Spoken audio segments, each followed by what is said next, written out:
Chérie, tu sais quoi? Quoi, bébé? Une vie sans toi ne vaut pas la peine d'être vécue. Waouh, Tu es l'artisan de mon bonheur. je t'aime. Tu es la mer que je m'irai naviguer tous les jours de ma vie. Cosmétique. Et sache... Allô? Allô, chérie?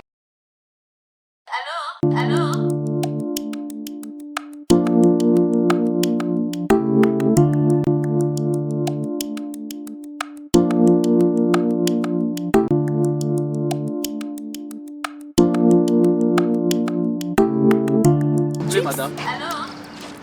S'il vous plaît. Tu es très belle, madame. Merci. Réponds ta femme au téléphone. Non, madame. Ce n'est pas ma femme. C'est ma sœur. Ah bon? C'est pas la peine d'être infidèle. Si tu veux que ta femme devienne comme moi, un seul secret. Dulcie Cosmétique. Dulcie quoi? Dulcie Cosmétique. Dulcie Cosmétique, leader de produits 100% naturels. Dulcie crème pour le visage, enrichi au collagène. Pour l'utiliser, il faut appliquer toute la gamme. C'est laver avec le gel de douche et le savon. Après le bain, appliquez la crème dans le corps et surtout dans les parties affectées. Dulcie crème pour le visage, enrichi au collagène. Anti-âge, améliore l'élasticité de la peau, lutte contre le ride et autres effets du vieillissement. Voici les résultats après 2 semaines.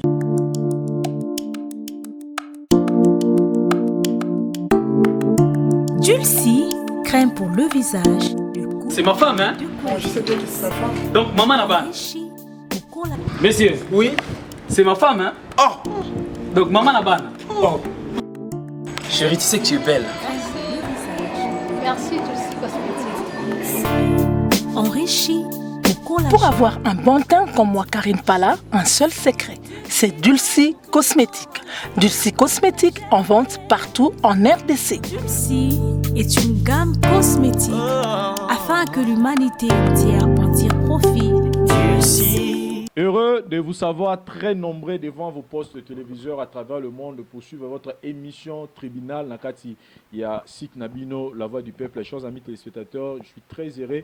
Il y a une émission qui est publiée à Kabozar. Il y a commenter, il y a réagir par rapport à Makambo Toloba. Comme on le dit toujours, c'est une émission d'analyse et de réflexion sur la musique congolaise et to tirera plus baka auto moni photo le belé amala moto kumisi ya moi mbeba to sali moi correctif de façon que ba artiste et musicien na biso va continuer toujours que ça la fierté na o Italie musique ya Congo. C'est la raison pour laquelle là to est sous pour essayer un peu de parler de l'artiste musicien Kofi Olomide Agbada par là to mekapé ko soulever un point moko très capital na o Italie album na Fally Ipupa. Et des éléments très importants pour soulever les lots. Nous allons essayer de parler de l'artiste Kofi Olomide dans l'ensemble, comment il évolue par rapport il y a carrière naïe puis par rapport il y a au Italie bas business naïe parce qu'on a remarqué beaucoup de choses oyo to moni kezo singa na biso to le bela mais restez scotché parce que moi ma révélation ma kasi rosala ma kati émission concernant son album avec Fally Ipupa. Sans plus tarder toza nazanga moroté comme d'habitude Bobby Keto animera toujours émission oyo avec mon confrère Thierry Mumbaya, mon Africa, Oazalelo préféré à Batubele. Thierry, bonjour. Bonjour, Mister Vicente. Bonjour, Nabande Konyo Sobalanda. Un grand plaisir. Moi, grippé Mouké. Lobby, tu n'avais pas ça les concerts à Davido, mais c'est pour moi. Ça. Concert à Davido, par là, tu m'as fait ça la Kolobelango parce que Yozaki présent. Mais avant tout, je pense que Elo Mouri Salami, Bisso Mekipero. Et c'est bien biso moi maele moi réflexion muke moi kosekate mais moi koka moi toto landa l'artiste musicien Papa Chéri oyo albaki que il préfère être premier sur le plan national qu'international parce qu'international faut autant à Rihanna, Jay-Z, Davido mais on est surpris en montrant que Davido qui vient au Congo a sali featuring na Kofi Olomide et à la fin il dit que rêve naie bana musique et akokisi yango Kofi Olomide et abi Kofi Olomide abi c'est une légende abi Alex na caméra abi Kofi Olomide c'est une légende, c'est-à-dire il reconnaît que yé au bas classé sur le plan international mais yé na Congo lobby na réalisé rêve na Kofi Olomide et azo reconnaît Kofi Olomide comme légende de la musique africaine réactionnelle.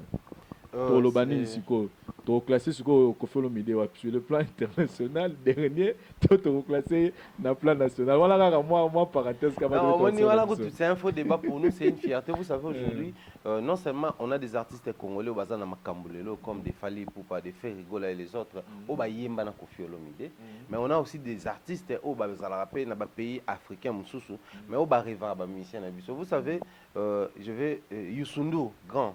Aïmana Koffi Olomide sur invitation à Koffi, mais après il a dit pour lui c'est une fierté de chanter avec Koffi Olomide. C'est-à-dire ils ont honneur à Aïmba, mais c'est une fierté. Donc pour nous fier il y a Koyemba Koffi Olomide en fait. Donc ils ont la yem tabenga kito babeng c'est une fierté. Et voir Davido oh lelo rien à dire azana makambo, azana ba succès presque dans ba pays tout Afrique, azapé na ba succès na ba pays à Libanda. Dire que pour lui, maintenant les gens de l'Ougua Koffi Olomide, donc ils arrivent, c'est normal, Koffi on a salam à niveau de la musique africaine, ou peut-être beaucoup de nos artistes n'ont pas encore réussi à faire. Donc, pour moi, je trouve ça normal. Et puis voilà, il y a un moment où il y a un perdement international, local et tout. Voilà un artiste où chez nous, international, mais il revient ici pour dire que nous avons des légendes à Kokisi Rêve. Et donc, on va se dire, les Congo, les pays faisaient des stars, faisaient des artistes. Non, pour nous, on a remarqué que les musiciens sont conscients au Bazali. C'est-à-dire, le long, on a soulevé le mot capital. Vous avez un petit concert à David. Est-ce que vous avez un concert live? Semi-live. Semi-live. Donc, voilà. Alors que Kobet a concert live, il a facilité. Alors que Bisso na Congo, Awawa, tous ma casse nango. Il faut tous avoir fier, nango lelo. Comme je le dis, peut-être pour tous avoir congolais et que tu es baropé ça. Topé ça na ba to yeba kopesa ba star na biso valeur te o ba sengi ko zwango to bango na bango ba musicien ba yeba na kopesa na valeur te ko zo sous-estimer ozo mis sous-estimer d'abord et puis ozo sous-estimer les musiciens besoin na Congo pour boza ba congolais alors que mutum suku taza libanda o peut-être nous besoin mon grand il a de la considération et du respect pour na bino bato bo beta. Moi je vais vivre na Kora tango et là on était misara Shagi na monsieur le temps où Rano beta. C'était quoi? C'était du seben, c'était des live. Ça dit bon la niveau ya live bon ba message na ba DJ na sima check mais atali goto pena live pena o mona pena ba nego bazo kata makine bazo bina crack ça ba Shagi tina ba monsieur le temps ba luka wera pourquoi parce que mamona ke performance au moment la musique ba bi ke bango ba message na musique a boté mamoni ke té bateau ba travailler papa. Moi je le dis toujours que dans le bagala ba mission na biso dans l'ensemble to ba arrêter que c'est sous-estimé. Ce sont na ba trésor na maboko baza ba grand na ndenge ya mboka na biso il suffit ka ba comprendre ba mona ke ba Davido wana ba Nolanda ba prévaner tout moni lelo que Davido qui dit que a réaliser rêve na ko mana profiter pour Koffi à sa menuiserie to Koffi aza architecte c'était pour Koffi aza musicien ayebi Koffi Olomide musicien bi Koffi Olomide businessman te que non asomra bilo na Chine o te ka na Kinshasa ayebi musicien et tant que musicien rêve na zaka mana Koffi mais donc tout ce qui a été sous-estimé et au savez mais aux aïna concert à Davido Lobby comment ça a été? Belle ambiance, les gens ont répondu massivement présent. Et ça qui vraiment moment qui parce que vous savez aujourd'hui Davido azo mes moi va na yemoko boye surtout en tout cas les canaux est bien. C'est mis live et l'autre regrette à parce que biso tout message ba concert moi tu Davido ça présenté quoi. Et ça tout ça la Afrique donc tant à yebwe biso bien to linga fo moi kambo za la moi ba impro moi même chose ba mission na biso hein. Nous déjà bêta mais à improviser moi blo mon na carte il faut payer ça plus de vie et puis moi des fois pas congolais toi là non to linga concert so de am tabandi bêta la bino kaka bêta kaka bino bo lingo tikate pour R4 concert batu basilika. Et ça là le roi moi des ordres surtout que à tout ça qui on a nzembo a yemba ka Cristiano so batu na moi ba adversité mikolo ça sur les kanzela ba ki non voilà tu vas faire soit ya Barça soit ya Real parce que ba match nezo ki ne mikolo alors batu ba ki massivement na ba Varese na bango na suka ba supporter sa Barça na Real ba bundi likolo Davido pour associer na nzembo wana so tango asuki si nango ya kiti batu ba bimba yemba ka nzembo wana lelo ya couloir mais ambiance c'est qui kitoko. Voilà, il a pas des invités à partir de cette émission. Non, invité, il n'a pas invité, sauf que quand avant concert, Basala qui a levé le rideau, j'ai vu DJ Amaroula, DJ Abdul, na DJ Viris Basala qui a envoyé après, il y a Matina à petit concert, c'est mis live Troumer Azalaki, DJ Baosele Bamakamune Kaizalaka. Et côté population, Batubazaki vraiment est belé à ton lycée. Oh, à ton lycée, mais Batubazalaki n'a bango, Batubazaki. La raison déjà où est celle qui est compliquée concernant parce que les billets ont été piratés, pirater billets tout. Alors la dernière minute bandeli côté ka billet. Non ba tout ba somba ba billet ba c'est ba qu'ils ont sa billet place ba somba qui pour ba zoya vrai. Alors ba to ba somba qui ya ba pirate. Qu'est-ce que des autres imaginez que mutumo asombi na coin mo ba ki ba te ka ba billet ya sombi et puis voilà après découvrir que ba billet somba za piraté ba ye wana ba kota. Moi côté là comme un système à deux billets sur l'axi bien na yo ba l'élection na ba filigrane ba ta so filigrane mais original alors 18 ans et ça là qui donc il y a un peu d'ailleurs qui raison au conseil banner retard mais sinon bato bazaki wana et on a compris que même na kin out on a besoin de concert bané tout ça bato organisateurs en tout cas ils ont réussi le coup. Voilà, en tout cas, on a besoin à côté à l'organisation. Pensez-y à mettre encore plus de professionnalisme dans l'Italie, production, parce qu'il y a des étrangers, il faut qu'il y ait une image bien pour arbitrer du solo, peut-être dans des c'est pas royapé, arbitrer mais ceux qui déjà faillir côté organisation, au Kenya, ça m'a besoin de rôle à monter dans l'espace moral, sur les bien balasima, à royal susté. Parlons maintenant de l'artiste et musicien Koffi Olomide, tu as annoncé déjà featuring na Davido. Je pense que Koffi Olomide tant que monto ebi musique makasi et puis Davido au azapé na Vogue Mukolo, je pense que on peut possible so type mora bien. Mais par là, tu un peu to font la parenthèse mon côté au Italie polémique. Nous tous tout l'artiste et musicien Mokobe a tout ça la restaurant Moro na niveau ya Libanda et nous avons vu la contribution il y a ba star de toutes catégories confondues, ba footballeur, ba artiste et musicien, tout. Ba sali ba poster na ba page Facebook na bango, ba sengi ba tout ba kende. A sali restaurant mo déjà ka lora ba McDo, lora ba KFC, c'est-à-dire que ba artiste presque tout, ba musicien, ba footballeur, ba zo yeb sa bande ko na bango, ba tout ba fan na bango que désormais bokenda rolia na restaurant ya Mokobe. C'est par là j'ai eu un peu de temps à remégaper avec Kelly Charleston, place à Zambo Tebele. On a essayé un peu de réfléchir sur ça. Total na tête, total ce qu'on a mis total na ngambo, il y a biso na Congo awa.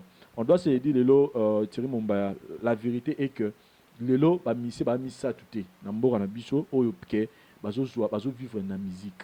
C'est-à-dire que y business na ezara musique, c'est-à-dire aliara mbongo azora caché ya musique, ba betsa ye tamso azora côté ça tamso na production ma côté ça $50,000 et azo voyager en tout cas bazar au compter na misapi. Lelo ba artiste et musicien mingi ba on vivre na monde ya business. C'est-à-dire que moi mbongo azo joie sera le bika que az vanda aliango team ko aussi la phase de production mususu et comment on passe parce que business en musique ba musicien mbongo na biso ba mo produit ba premier otanga. Et lelo ba musicien mingi ba mo vivre na Italie ba business ka c'est-à-dire fatonga ça moi entreprise na ye mo lo ne mo boye o ko ba no côté la mbongo o permettre epé ay ba ko vivre malamu. Mais ce qui te zongi ce qu'on a n'engé ya polémique ya musique na biso, on a remarqué que c'est comme si ba business parce que ce token na n'enga tout avant de côté na polémique, on doit se le dire que ba musicien na biso lelo mingi baza difficultés va cacher. Na rosa difficultés va cacher wana le long doit se dire que ba musicien belé ba vivre na moi difficulté. Sera le ba vivre na musique. Que ce bena ya musicien bi bongani na za bo il faut na vivre na musique. En tout cas ba vivre ba zonga ba pauvre. Là on doit se dire là des choses vraies. Mais au ça que le musicien a vivre le na biso ka se retrouver et ça notoriété c'est-à-dire combo na ye a créer moi business na ye mo boye ndeto moni par exemple Mokobe kaza na combo Mokobe ayebani tant a sale loro na ye batu ba kozala tirer par rapport ya notoriété ka combo Mokobe faut batu baya pour ba relier na sentiment na gano na restaurant Mokobe et tant a super soutien ya ba ndeko na ye ba star et celle qui batu belé ba roya mais surtout zongi na mboka na biso awa nous allons prendre l'exemple aujourd'hui de Koffi Olomide. Koffi Olomide a sali biso Saint James a sali biso flat hotel na nini Del Piro a sali flat qu'il il a déversé 2 millions vraiment bon rebelle pour l'entonga nga la yena talelo ko na niveau tongango en tout cas c'est tellement bien ba chambre espacée nini ba toilette tout ça c'est vraiment propre mais tant on sali yango qui bateau ba courir pour soutenir et le Congo ezaki les premiers ba bande ko combattre ngo nous tous celui qui ba beta les que non ko faut nous mettre ba caméra na ba chambre comme ça ceux ba ça makam na bango azora ba image tout ça ezaki ka pour combattre ko faut les bateaux ba bande ko combattre ezaka artistes et musiciens oyaye o ba ko soutenir œuvre moninga et le lot ebi conséquence donc que deni flat wana et combien na pour ma clientèle parce que bazo ba roya des pères qui ba filmer pourquoi on veut coloré Koffi Olomide de quelqu'un moro don yamabe tout ce qu'on a te Koffi Olomide a investir sous ba millions na Saint James Hall a célébrer ça la spectacle à China studio na kasi batali bosso ba combattre qui yango banane kaka bandonné ba artiste miss alors qu'à l'étranger on voit que ce sont des musiciens ce sont des stars au bazo soutenir Eva Muninga mais biso na mboka na biso ce sont les artistes miss comme qui soko ke beta una ausani aroyi ba au succès Koko Tassidio on a été jusqu'à la fin Kofi a fini ya kokangango. Qu'est-ce que vous pouvez tirer comme analyse par rapport à Bafeignon Soana à comparer avec Mokobe? Merci Vincent, je crois Ndenge déjà au exposé en haut, ça explique tout. C'est tellement clair, c'est tellement profond, moi je crois s'il faut résumer ça manque d'amour. Manque d'amour parce que moi les lots mission ils ont dit ban les cadrer bâtir na bango. Na sepela na musalo sala raté mais na sepela na yomutu. C'est-à-dire à un moment donné de la vie tu seras obligé ya kolinga moto te po to lingi mambozo sala. C'est parce que ça nous arrive à tous au tali pendant moto a sepela ça ngate mambozo sala. Moto comportement né na sepela na ngote mais du fait qu'il y a une créature, je suis contraint de l'aimer, d'avoir un amour envers cette humanité-là au Batikatinaye. C'est ce qui manque en fait dans ma mission. Une fois, je crois dans une mission, moi je peux être tout sauf musicien. Parce que c'est tellement difficile qu'aux musiciens congolais, des fois je me dis, vous avez musicien, oui. Mais ils ont un membre belé. Tiens, ma belle mot, il faut ça là, il faut ça là, il faut ça là, manque humanisme, il faut ça là, ils ont visible. Imaginez un artiste qui se permet de dire du n'importe quoi simplement pour traiter Kabuninga. Tout le monde a Davido, a 5e, 6e, international. Ils ont manque à Bolingo, ils ont ça mission. Et aujourd'hui, je suis quand par exemple dans Kofi Olomide. Prenons le cas, il y a Fali Poupa qui a maintenant un studio. Si Fali Poupa se permet, il y a qu'enregistrer album dans un studio na Yemoko. Ça prouve à suffisance que le studio n'est pas un matériel bien, tout est bien. Parce qu'au Congo, il faut reconnaître que nos artistes n'ont pas eu cette initiative-là ou cette orientation-là. On crée un studio, moi salle, ils allaient bangoter. On a vu qu'au fur et à mesure de le faire, Fali Poupa l'a fait. On comprend qu'ils ont un bateau, une vision, peut-être pas une catastrophe. Mais Kene côté là, na histoire, il y a studio, il y a Arkeli. Tala combien il y a d'artistes au basala d'enregistrement pour nous. Basala ka kuni morotin, clic morotin. Mais vu que basoba que Arkeli c'est un grand.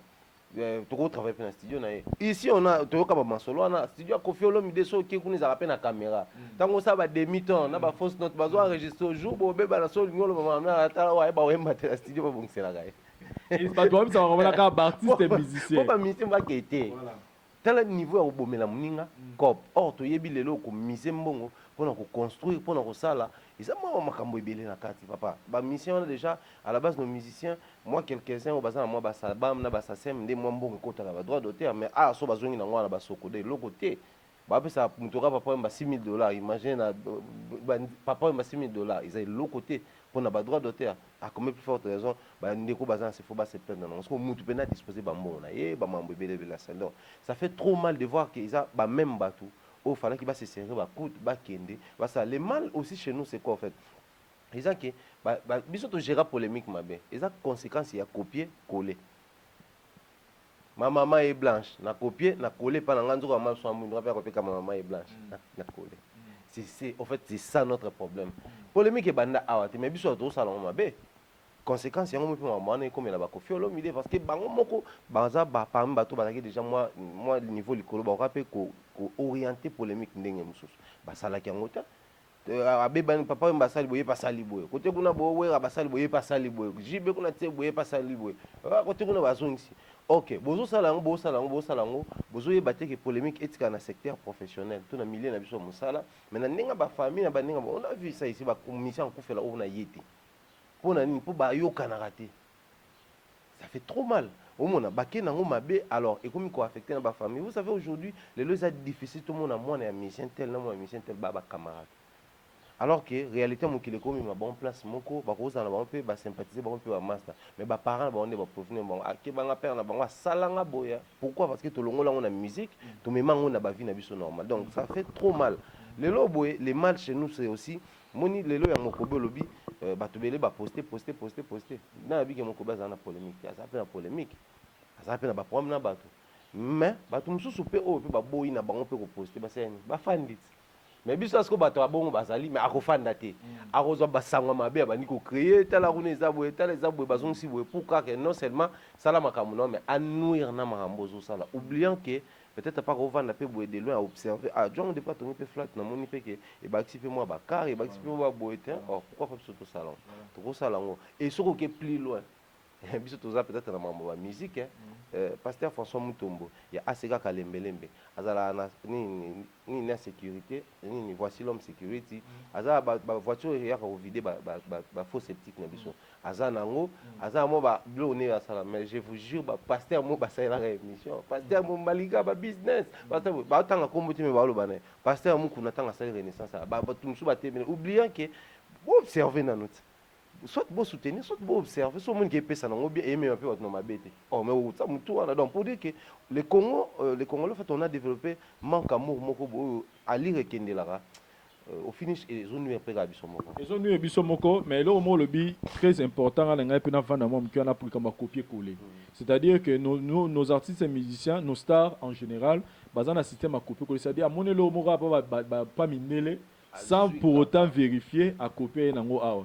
Tu peux exemple le problème ah ils ont un problème il y a polémique c'est-à-dire bah comment ni oh kutu tu pas qui kutu na oh kutu pas na mission rappeur onani ba bomala kutu na BIG c'est-à-dire kutu ba bomala biso kutu na Congo tout ça la polémique oh bazo bossa na les États-Unis pouvoir d'achat za makasi les États-Unis rien que quand musicien de notre pays masola ba caché c'est-à-dire musicien quand CD na wana bimisi a comme millionnaire pourquoi parce que kuna ba somba rapena ke mutaki a sombi or biso a pouvoir d'achat ezana malongate biso a lelo na notre lo ba awa musicien auto que na to beti na Google to moni que non musicien o azora caché ya makasi za fali auto mona biso so que azora $50,000 par concert on les a vérifiables na Google. Google les ali bata ba yemi ala de ba tout na les a vérifiables. Ce que so to que pardon, ils ont misé baza à compter le lobby que musicien pena que a vivre na musique, baza à compter des doigts. C'est-à-dire le musicien aux États-Unis musicien azana facilité vivre na musique mais au moment na bango ba respectera business. C'est-à-dire que polémique ba ça na musique et ça polémique mais ceux comme ma business au monde par exemple les paf dédi ou peut-être à clasher par exemple Jay-Z mais ceux Jay-Z ça les au monde peut-être à Sali Masanga au monde paf dédi que souvent Masanga pour bien que souvent Masanga na pour bien que na souvent Masanga mbongo wana paf de Jay-Z a foot à la taxe wana mbongo côté na l'état rotonga et zo contribuer na bon fonctionnement mboka alors que biso awa wasko ba ça la net to lo polémique et ce qui est utilisé terme polémique à la con. C'est-à-dire que les musiciens de mon avis, bon, na nuit, na la polémique, na n'inga po tozala po na zala l'actualité. Or, tellement que en général, photo le barama vérité en général, artiste et musicien na biso est belé. Oh le lo bazana mo niveau classe et bien likolo ba uti na ba vie moro, ba classe sociale moro assez makasi. Ba belé ba uti na ba famille, il y a moi pas si makasi. Et peut-être à un niveau, moi, comme alors que le leur reçoit, moi 20 000, moi $30,000 facilement, lui il pense qu'il est devenu riche. Or, ils ont mort à 20 ou $30,000, ils ont riche, Jésus, on a peut-être à foutre là. Tam sous dépasse ça, peut-être pas payer un sac. On aura sur le mot bien ça, payer 5 mois, c'est combien de 100 000, ceux qui va 300 $400,000 à payer à 5 à Pamba. 5 qui a pas de la chaka, téléphone à 4. Parce que le ministère a commencé à 20 ou $30,000 dans la zone, ils ont danger par rapport peut-être des places. Or, aux obos, na nenge ya business à musique, aux gens encore pauvres. Parce que le gros ça, le ministère, comme tu as dit, le système en Morane, ma maison qui est ma maison changer au moment d'écouter, ma maison c'est un thème, et le gros sauver la ministère. Au business en Boursa, les lobino musiciens qui copier coller à ma baie, besoin de se combattre. Donc on doit arrêter à ma musiciens, les doivent comprendre que moment où ils passer, ils ont un moment où ils se combattre que moninga soit celle locaux, soit monique au publier tes to reposter to encourager ba to ba nolia kuna to ba exploiter ba service to ba produit aux musiciens offrir des mis à faire c'est de cette terre va na onien tika moninga ça makamna peut-être que ça la wana équipé ko apporter le business mususu par rapport à inspiration ole que ya ko combattre musiciens oyo erozala na avantage te donnons le cas par exemple le wera seli biso na ete so tala ki wera sali atongi meuble moko ya 5 niveaux en tout cas il y a tout il y a des appartements et ils ont galérer aux anciens la boutique tout ça na Gombe et c'est concret c'est ça ça dit au moins là le revers à ça un peu comme hôtel ce bogue là appartement voilà au moins là et les gens qui vont participer aux arabes musiciens donc c'est vraiment un message très important dans ba musicien na biso Thierry Mombaya il est temps d'arrêter avec des polémiques à la con c'est-à-dire polémique qui serait au sala mais ça mais et toucher ce que va vite au sala qui est nuire nous sala na bango. Vous allez remarquer là le biana ils ont crainte parce que le secteur on est belé. Il y aura bientôt à Tokos TV, Tokos FM. Tu vas noter la mission ni nous allons communiquer ben fond na bango na ba on communiquer parce que moi j'ai suivi une fois Nati le collègue dire en pleine émission que en tout cas à comment la difficulté il y a communiquer concernant Jet Set il a fait rigolo parce que bah il peut ça information monter. Sinon des fois la communication ils a tout au monde on peut ça. C'est-à-dire les lots maman ba polémique to yeba so ndenge ya gérer en côté parce que tu as créer des avantages propres à biso mo bloc. Alors les lots il faut vraiment que nos musiciens réfléchissent un peu dans mon côté. Ba musiciens so pour na ba peut ça là ni. Et ça qui au bango ba ça la batika la ba maître ya bango moko. Nos musiciens n'aiment pas avoir de maître au bango gérer parce que musiciens local à motu a besoin d'un manager ou un professionnel azo ni il faut ça là ni il faut pas ça là parce que étant humain ils rappellent moto ba ko ça le peli comme mo bopé sûr parce que to yebi ki ya musicien mususu ba baby ça ba concert ba ninga na mboko to be mususu ba ça ba ninga pe ba là mais sans un manager qui est un professionnel il azo gérer parce que non ça il faut faire ça. Oh, il faut ça là, il faut ça. Étant professionnel, ce que tu dois faire aux ascenseurs au salaté. C'est comme ça que tu vas mais le quoi, toi, tu vas mettre à bord, à gérer des décisions, tout. Et ça, c'est juste qu'il faut ça la prise de conscience. Que, comme il y a ça là, en dehors de la musique, peut-être ça, mais vous savez, aujourd'hui, tout est comme simple.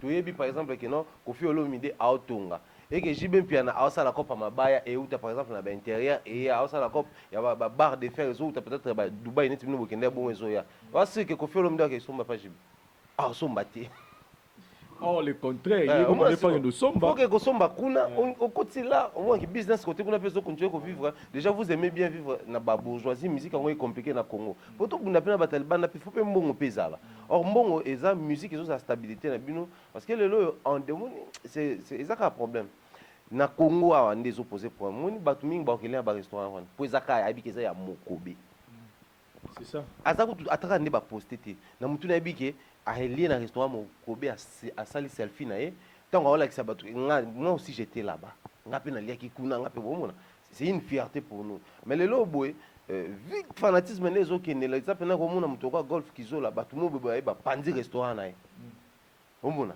esprit yango sko ya biso ya mabe yango wana or il faut se soutenir.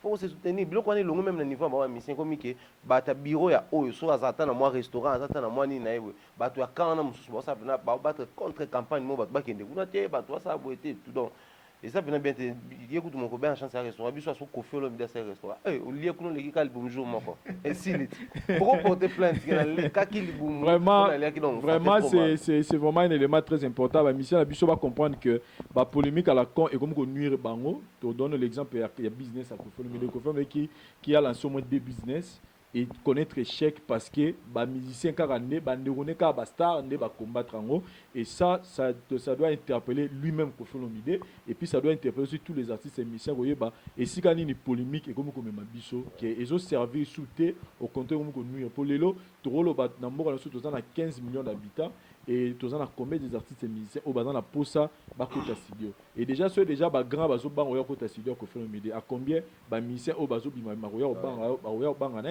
tous en bande que belé ba otara libanda lelo flat il y a Kofi Olomide zagi il fallait la flat mo référence c'est-à-dire tout azan posa fona voilà mais lelo et comment flat à éviter pourquoi parce que soit disant tchara ba caméra mo alors que c'est tout à fait faux les amambo existaient banane ba combattre caraba musicien donc les éléments très important mais par là parlons toujours de Kofi Olomide Thierry Mombaya il y a eu des gens de gomo boye ba to sola ginaye a singa lobby ngana ka sous musique à Kofi Olomide te po Kofi abeta sous musique te ko faire omara ba comme na blo moro ya bana mike biso musique à Kofi zara ba bambino eza ba futa jalo eza ba diva eza ba ngobila tout ça banine alors moi j'essaie un peu de réfléchir et ça problème il y a tant to eza problème dans c'est déjà problème il y a ba fan to za premier artiste musicien parce qu'on doit reconnaître que de l'eau musique est à lire mususu parce que tout ça qui polémique on a moi discussion on a par rapport à type au Kofi Asali il y a Sugoto Bimisa il y a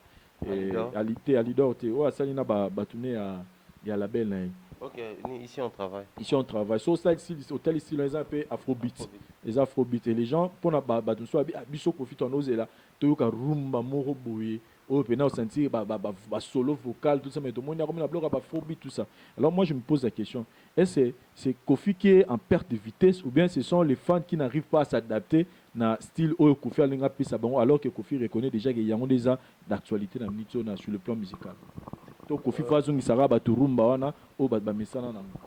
Kofi Olomide, déjà moi je crois que ici on travaille wana na applaudissa Kofi na benga éternel jeune parce que Kofi c'est aza rare artiste oyo à s'adapter à moi makambo belé. Comment on a Kofi ça la selfie nze bwana mobimba di depuis jusqu'à fin yimo mutabwa ki ba.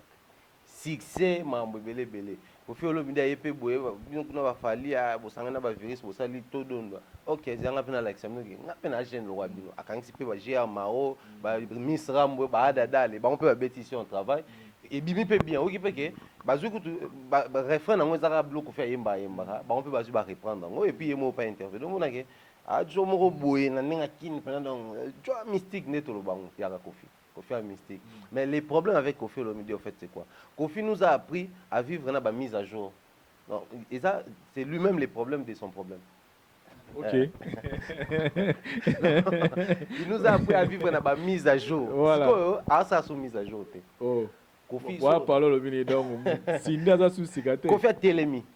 Or Kofi aza Kofi mo a stagner. Il faut continuer à avancer. So aujourd'hui ozongi sima. Kofi Olomide ya série ya ba diva, Kofi Olomide ya ba Tchernobyl, ozo poussa na Kofi Olomide ozo poussa ya ba Fali, ozo poussa ya ba Suzuki, ozo poussa ni ya ba Fali, ozo poussa ni Kofi Olomide ya ba Gelo na ozo poussa na Kofi Olomide ya Cindy en permanence ozo poussa mona ke Kofi azo bakisaka azaka tchatcho na mais abakisaka toujours bilo au mobwe abakisaka bilo au mobwe voilà ba couleur zoya parce que soko aujourd'hui Kofi ayembaka kala je connais scola hein na Kofi azo yemba Cindy mona ke zaka ba basi mais ayemba na bonde monter donc Kofi Olomide nous a appris ba mise à jour ça là toujours na musique n'est to comme na niveau moko depuis to comme na Cindy to télémaki.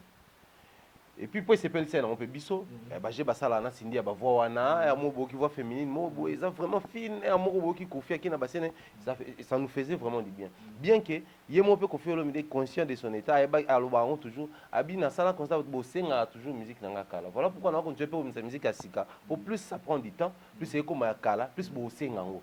Donc c'est comme ça avec Kofi Olomide mais est-ce que to télémaki na Cindy to télémi na minute Kofi Olomide na Cindy tozelo mususu ya sika bakisa Kofi abakite vraiment ngato na lai mwana ina na ebite quoi donc akaka eyembeli ya Cindy lui-même Kofi il est devenu fan oubliant qu'il a ses fans au peut oser ba mise à jour à salate c'est comme ça bato comme exigeant avec lui et au mona tout récemment ah boy en tout cas nganza mamunga mona vivre to là ina ba na métro musique ebeta kandi za vraiment ba tardive musique ebeta ndé comme ya mo boy DJ Abdul ate barumba annoncé sélection Kofi Olomide bandu beta ba Kofi akala moi mna ba to bina tant la nisi 3 nzembo moka ya ba période ba Cindy aboye ti au moins mna ke ba to ba mo déclarer tant ate Alidor ba tout babani robina au moins ke Kofi Olomide na Alidor a juste sous orientation moko boye or Kofi doit préparer cela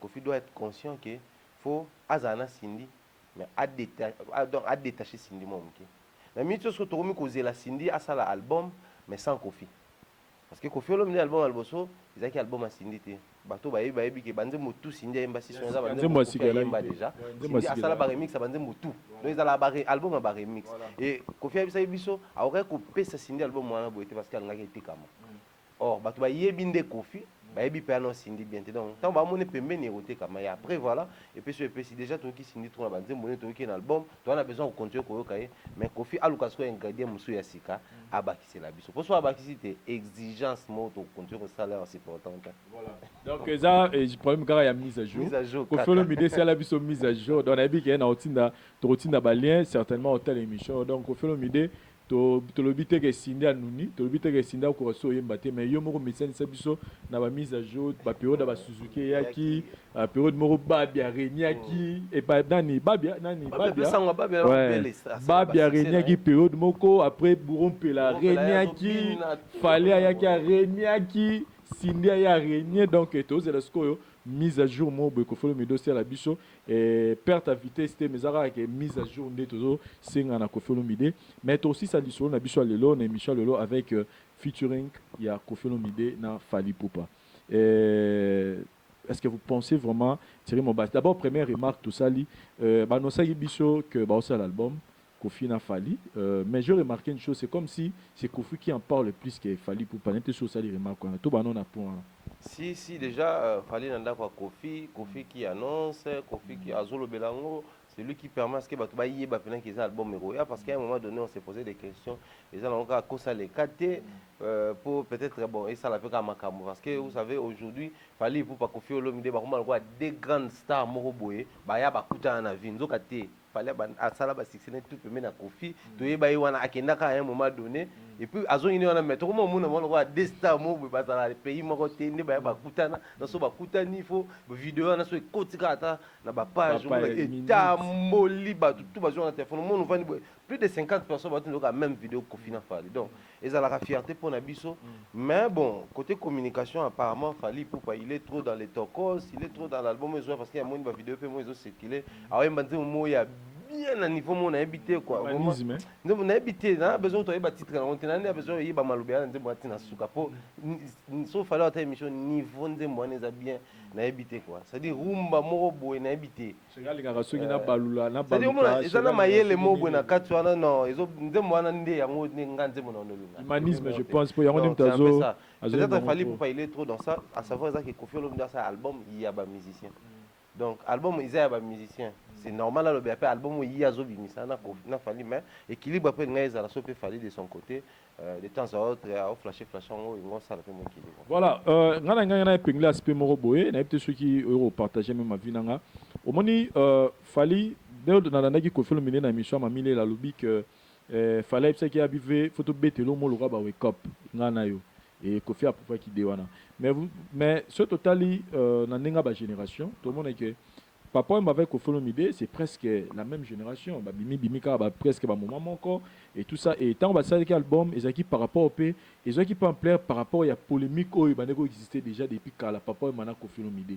et par rapport à la polémique on a des Kofi avait pensé na papa a proposé l'idée que non voilà papa met tout ça l'album et il savait que ça ba ça et ça la boom par rapport à la polémique n'engezali parce que c'est là que polémique est important c'est-à-dire des challengers mo ba un impact makasi papa ba qui fait de la bonne musique na quoi naie Kofi qui fait de la bonne musique bazana motamtana ba fan naie tant ba c'est le mot ensemble et ça la boom tout le monde a même na niveau ya Nigeria la mon qui concert moko Davido na Wizkid sur le même scène je te dis que c'était vraiment un événement parce que pourquoi parce que bango mi balé baza makambo na mboka na bango na miso bango ne ba impact et puis bazana moi rivalité moko pa ya makambo ya babuzo ba mais rivalité mo parce que bango mi balé bazo bouiller na mboka na bango et le loso bango balé ba ça la feature moko boy album mo ça va faire du boom mais surtout zo ngamba ba Kofi Olomide na Fally Ipupa moi je pense que ils allont loko et ils allaient venimati et ça a des nouveautés pourquoi parce que d'abord on a déjà connu Fally auprès de Kofi Olomide. On connaît déjà Fally, on connaît déjà tout ce qu'il fallait à pu donner à côté à Kofi Olomide, basala ba kachaka, basala ba isili, ba yemba déjà ba forme tout ba tubaro s'attendre nango. Mais dans la génération, on voit que Fally avec Kofi Olomide, il y a un grand écart. C'est-à-dire que Fally azali moins au Kofi Olomide na musique. Vous comprenez. Mais surtout qu'est-ce qu'on a n'engé pénère business parce que l'autre le que il faut un musicien faut comprendre que musique à l'élo ils ont tamboulé comme musique à l'élo comme business. C'est-à-dire quand vous faites quelque chose, vous devez le faire dans l'idée que bon ça la gagnant. Pour moi personnellement, c'est vrai, on doit se dire que Fally il a atteint un niveau musique na mito na yemo la personne la musique na atteint un niveau mo ya makasi sur le plan national et international par rapport à bandeko bazana bango bazana génération moko. Là, on doit reconnaître cela. Mais dans n'engepe ya makambu, on reconnaît aussi que Ferrigo là, na n'engepe bakin a s'imposer pe na n'enge na zape makambu, na n'enga osanate azoyem baragito kwa zana ba potentialité belé. Moi, je pense que ce qui lelo Fally Ipupa parce que n'enge ko faire le bill l'idée était venue de Fally que veut photo ça le lo mo boye, le rôle à wake up. Mais moi, je pense que na rozonga na ngamba Fally pour lui dire que eloko ko marqué époque na ye et ça aussi la featuring na Kofi Olomide album na Kofi Olomide mais le marqué époque na ye et ça on doit reconnaître que na Kinshasa awa ce qui est international on peut pas comparer Fally et Ferrigo là on accepte mais sur le plan national alinga lingate to comparer quand on a Ferré. C'est le plan national. Quand on voit Fali, on voit directement Ferré. Ça, c'est tout à fait naturel. Sur le plan international, to comparer parce que na ba niveau ba level à la vitesse ma casque Ferré. Mais na nenga kin, na nenga Congo, na nenga biso ba congolais, to comparer ga yé na Ferré. Donc ce qui est fallait dans la pousse à ça la histoire, à tika album moko il y a histoire, album moko ça la PEP danger, oh et que l'ongolais wake up. Parce qu'il fallait comprendre que l'album Oyo et ça là, les albums album de tous les temps, ils ont wake up. C'est-à-dire, tout le temps, ils ont le droit de se et si la rangalate, ils ont la rana succès, ils ont la rana lenginango. C'est-à-dire qu'il fallait faire l'ougandais à la wake up. Et à la wake up, na roya aux sous quand mouton et wake up au sein album et aux arara copier-coller. Vous comprenez? Oh, sur la besoin que Atsala Basala et l'Omo et le wake up, il faut penser à cet album oh musicien oh to monique c'est long on a monique à copier na fali pour passer l'album c'est fait rigoler na été sur appuyer des nana oh idée ça mabe penza trop témoin so pe on commence comme la biso ça la fali na Kofi na to ba to moment on voit des grandes stars mais yo ba autant ba travailler ensemble ce qui est vrai c'est que ba rencontre to ba collaboration bon ça fait toujours du bien. Au moins, on a fait Gola, il a quand même à chanter, même à Kofi Olomide. Mais après, on va voir ça, l'Anzembo Baouté, ça tout récemment, il y a comment les titres m'échappent. Kobetox, voilà. Au moins, et ça, la biso plaisir. D'ailleurs, c'était la chanson où ils ont demandé jour en la soirée, tout ça là qui, au moins, et Betty, mais pas passer une babane là, donc c'est un peu ça, et ça la paye bien. Donc, collaboration, la bango, et ça l'a toujours bien fallu pour payer Kofi Olomide, ça va faire du bien. Mais ça a plaisir parce que au monde tu y fallait yemba déjà na Kofi mais air fallait accueillir en tout cas nous avons besoin de reconnaître mais batu bandima yango qu'il fallait nous a surpris dans l'album nae c'était une surprise comme on a fallait tu yemba que ayemba pas Kofi ayemba bachacho attends bon quand on Laurent Laurent ils ont déjà l'esprit il y a nzemba fallait il y a sika ou bima na libre par non nini na droit chemin mais ils ont na kichacho kana kati mais tant fallait qu'il y a beta chacho. Album a fallu attendre à monter na kati. C'était une surprise de découvrir une variété musicale et tout. Parce qu'il fallait une performance, on a la capacité de découvrir nango. Ba kutani suna Kofi o éternel jeune de no benga mikolo. Mais et ça se fait bien. Et ça la bien mais les premiers années fallait pour événement pendant que ça ils en ont total régal pour na biso plaisir mais ils ont la non événement. Parce que les gens qui pèsent à l'événement sont quand ils qui perdent to anoyi ba position il y a Kofi té.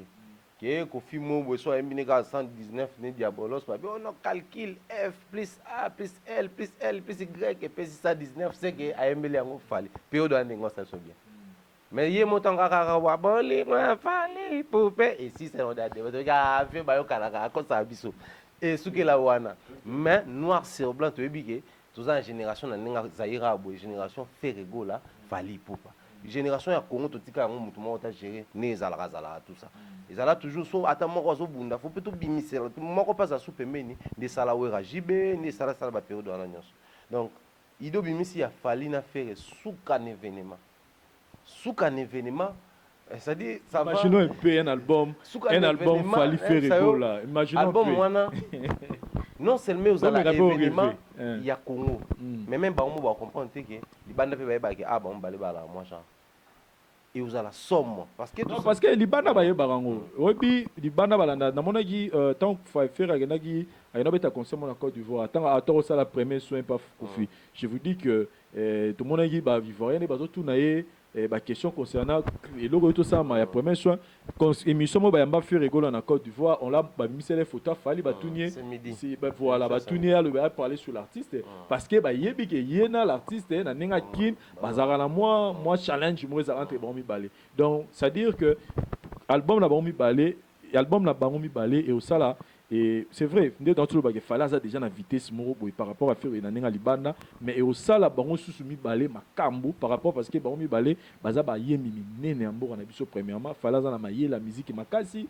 faire ça na maye la musique makasi et c'est un peu d'imaginer aux style nini babeta tokos to rumba album mwana baza capable tokos musique to rumba et puis album mwana soki ekozala et aux album moko il faut ba meka route ko pesa biso 5 rumba to boy ba obetela biso na kata nazo po et aux la face monde entier faut pas comprendre que chez nous on a des artistes et musiciens capables d'interpréter n'importe quel genre musical Et wana faut bandimbango faire go la selle sa voix et permettre à Yemba déjà zouk, Yemba déjà fallait pour il est capable dans les R&B, à zone mixer on a rumba et tout dans le monde. Ça dit pas combien m'a biso explorer ba zone musicale et belé et ça biso souka na plaisir et puis monde entier ba ko attirer les sous bateau ba phare et aux a projeter vers parce qu'il faut battre tout le monde découvrir en ça va permettre à ce que nous puissions avoir ba émission et royamba bango mi balé na plateau et puis ba émission tout bien par rapport à liban de côte rapé moi loro moko boyo permettre à ce que même ba chaîne YouTube na bango écoute c'est sur plus de mbongo parce que ça peine ba makambo ça ba actualité bani une seule émission où fallait passe confirmer que tout ça l'album n'a fait écouter à la une émission où faire passe à confirmer que tout ça n'a fallu écouter à la et qui peut produire cet album d'artistes et musiciens pour bon déjà na artiste musicien pas Koffi Olomide parce que Koffi Olomide ne ba mama YouTube mama ba bengi sope Caligula ba zonsi sope aza déjà ba point pe na moi ba te belé na terrain donc Koffi Olomide donc fallait me le Warner album moi déjà je vous rassure so bango mi balé ba ndimi ba ça album un bon manager et aux abablo ka Warner ils ont le Warner mais seulement crainte parce que ba mi balé ba ebi no yemba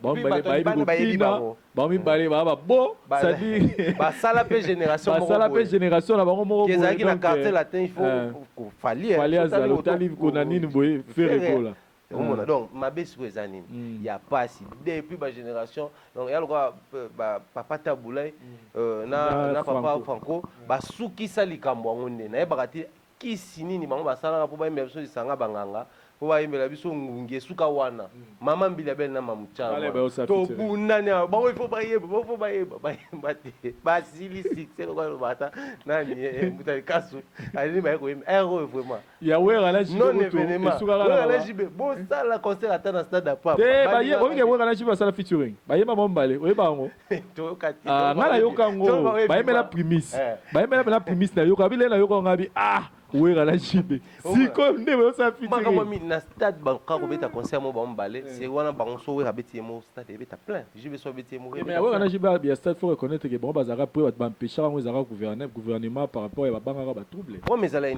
Ouais mais ça aussi ya ngonde to lo bawa.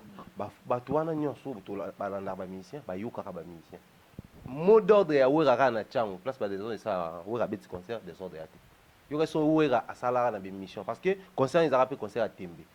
Il a que JB a prouvé ba fan qui no beta na wera a prouvé fan qui no beta en JB on so ba on explique to beta concert ensemble donc jour wana ba fan to ne biso to la ka bolingo bino pe boya en esprit wana to vana na ba fan na JB na wera ici comme gouvernement nga craindre rien mbote ya pambe bota makamu muninga obi maso pa zo ki soni tout c'est comme ngane nguya na nga na ko ezaka na ngobeza buka na ngane te pour dire que ba gérard ya makamu mabe ba gérard mamu na ba mabe donc crainte ya ngwana jibe na wera concert à 3 jours ba ye ba ensemble donc on a que place mono ya muke pour ba mo déjà ba ke ata tout ça na stade to yo ka soni pamba to tika ngo ezaka jour à place donc ba mission biso ba ye ba ko saisir ba opportunité c'est très important 12 ans après 12 ans de carrière solo fallu pour pas faire rigola déjà na ba âge déjà au dépasser ba quarantaine moi je pense que bozo sala lelo musique ya business bozo sala musique ya ba polémique à la compte c'est-à-dire que bozo mona ra ke yo so neni alors que binomi balé boza ba potentialité moko ya osaranate moi je suis très content je suis heureux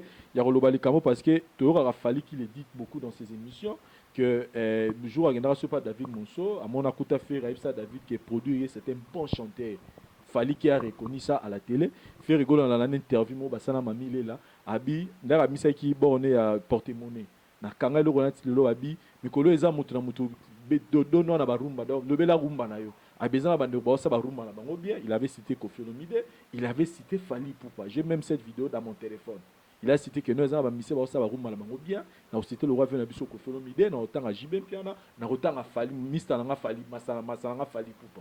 Donc, ça dit déjà, peu importe ma polémique, mais en soi, Bazo se reconnaître que non, lui, c'est un bon chanteur, c'est un bon chanteur. 12 ans après, il y a ma carrière. Moi, je pense que vous devez laisser une histoire. Vous avez marqué l'époque, et là, vous marquez l'époque, et ça, pour ça, l'album ensemble.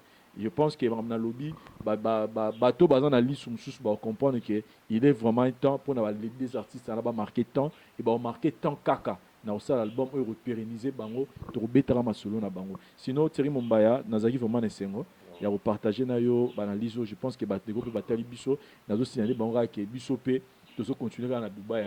Donc, bandero la biso, la voix du peuple agencé, ça on a pour nous Sabino, visa 48 heures, bobin abiso na 089 769 80 55. Aux a pour ça orientation, on sommes à Dubaï, toza on a pour nous orienter yo. Oso bablo na bacoin parce que kuna za ma bacoin c'est-à-dire oso mo nelo mo à 100 dollars mais za la bacoin ro mission pe na tamsu na 30 dollars mais quand na Dubaï au monero depuis mes ara elo mo des ma bacoin et orientation ezali et puis tous na management nous en mambo nous a poso na business benga biso et puis tous na Winner Star Cargo et avec M. Kadi Mamou Kendi tous na pour na conteneur depuis Dubaï Kinshasa 45 jours bobenga biso prix ya mukie kaka biloko ne le monde Dubaï comme na Kinshasa et puis toujours ça la suivi côté douane donc ce que la muta douane te biso to aider yo pour que biloko na yo elonga na matadi na bomati et comme awa na Kinshasa. Merci na madame Pamela Mbombo azota la biso Gigal de Dubaï, mon ami place aux Zambo Tebele, Herman Ngumba Babi Oasis, Namoni mon vieux Willy Moucheni, le véritable code Yamboka et Echeveri Mouzango de retour. Les très spéciales Echeveri Mouzango de retour, Mbo Tebele place aux A, présent Adonis Ngambani Mbote, je vois Julie Kitima, la grande dame des États-Unis, Mbo Tebele, et puis Raphaël Toi, mon ami place aux AP, Mbo Tebele place aux A, et puis nous souligner Natiri Mombaya, moi quelques mots pour la mission à Bisso et puis quelques dédicaces. Beaucoup de bonheur dans la musique congolaise parce qu'ils sont à Makambo. Vraiment, beaucoup de bonheur, beaucoup de bonheur. Moi, je crois, Fali, pour pas faire ego là, vous avez une responsabilité à la génération. Faites-nous plaisir. On a vraiment arrivé. Je me demande toujours si on a une période de Baïmbaranzembo Yangongi. Si on a une période de Baïmbalisanga Banganga. Pour ça, on a médité Nzembo dans le sujet à prière. Nayoka makambo ebele bima na kati on sentir que bazaka na posa wana osala bandaka là et puis na maloba balobaka déjà to koli donc to yemba bino pe bokoli na musique bokoli na technique bokoli na âge. Faites-nous vraiment plaisir je crois et vous avez une très bonne chose. Félicitations à na Kofi Olomide na ndeo na biso Davido pour na fête wana mais lo sambo na na yo ki on te me prière na ngezaka ke asala iblo asala J Martin c'était pour dire ma sabenga ba yemba me via banda ko loba début chanter na suka yemba na suka tani matera boaka malata suka na ba veste pas compliqué ka j'ai na clip donc c'est un peu ça. Grand merci Vincent Tuez pour la invitation. Salutations également na batutu ba Holanda biso mon mentor Jean-Claude Longange, maman Rose Faliala, toute la famille Longange, et Chevre Mouzango le très spécial du président Adonis Ngambani, Julie Kitima depuis les États-Unis, Prince Ori Laël, Coco Mills, Colette Ngambani, Bob Bossé, l'homme selon le cœur de Dieu. Pourquoi pas salutations également à Blaise Wallon, le businessman de l'Ukraine. Salutations au boss Jacques Sobanouka. Salutations à Batutu, à soutenir des prêts comme de loin, Succès Kassongondika, Kelly Charoston, côté de Genda Koloka, Prince Tukuzu, salutations à Batutu quoi. Merci Ming. Voilà, bandeko nanga tout besoin na Katanga, besoin na poussa Ola Takitoko, adresse Zara Moko 10 mots de fashions, avenue Maniema entre Kambo Verou et numéro 80 dans le Bumbashiwana avec Raoul Machoupé. Donc pour na contact, bazan na plus bobé on a plus 243 97 48 27 932. Plus 243 97 48 27 932.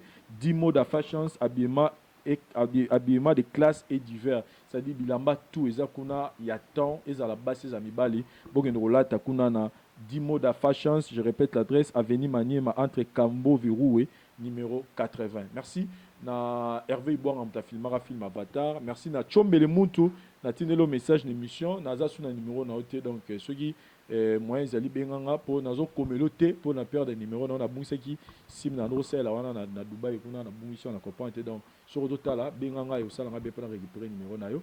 Merci na bandeko tout botali émission yo Kelly Charoston mbote beli place za Prince Tukuzu pe mbote beli place za et puis na bandeko tout botali analyse et puis merci na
Versets 2, 8 à 9 nous dit: car vous êtes sauvés par la grâce, par la foi, et cela ne vient point de vous. C'est le don de Dieu, non point par les œuvres, afin que personne ne se glorifie. Ezaka kangolu, mutu wa mikumisa te. Yo moto swingolu ya kotea, eza vraiment ngolu. Kasi eko mate sije ya kosekaka oyo mate ina note. Yo moto swingolu ya kobongwana, eza vraiment ngolu. Kasi eko mate sije ya kochola bapakano babongwani na note.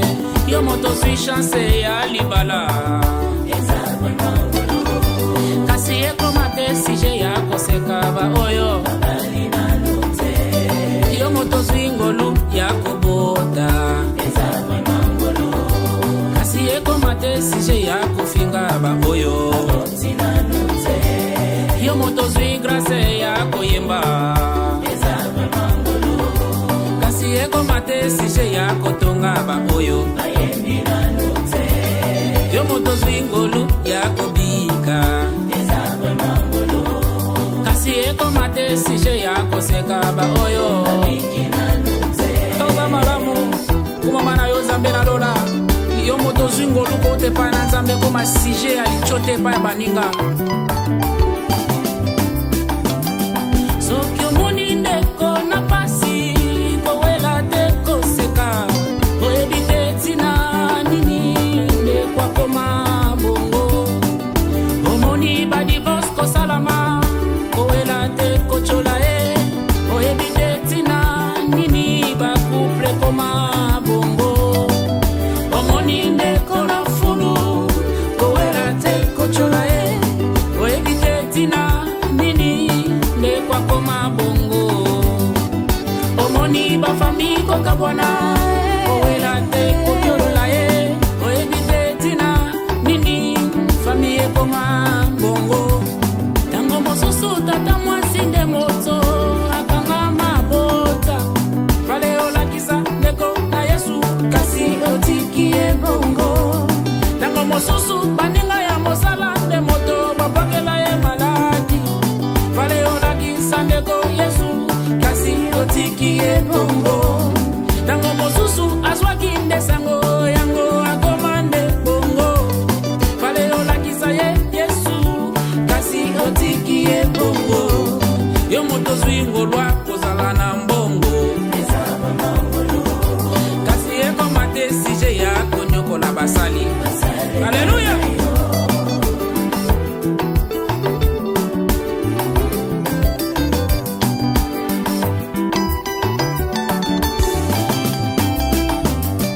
Mobuto zwaki ngolwa kozala president tonda kilolendo. Tala ndenge bakunda ye na Maroc avec 4 personnes. Yo moto zwingo lwa kozala chef. Alléluia. Kasi eko mate sije ya konyoko la pepe papesa kiyo.